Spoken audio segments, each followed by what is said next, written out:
আজকে আমি রান্না করব পুঁটি মাছের টক।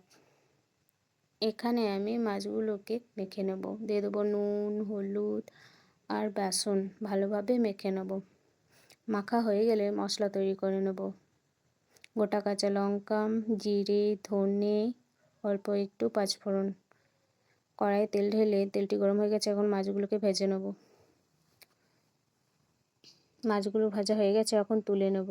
এই তেলেই রান্না করে নেব। দিয়ে দেবো পাঁচফোড়ন আর কেটে রাখা পেঁয়াজ, আর দিয়ে দেবো টমেটো কুচি। বেটে রাখা মশলা দিয়ে দেব আর তেঁতুলের জল। ভালোভাবে নেড়ে হলুদ গুঁড়ো দিয়ে দেবো আর স্বাদ মতো নুন দিয়ে দেবো। দেওয়া হয়ে গেলে এখন অল্প একটু জল দিয়ে দেবো। মশলার জলটি ফুটতে শুরু করে দিয়েছে, এখন ভেজে রাখা মাছগুলোকে দিয়ে দেব।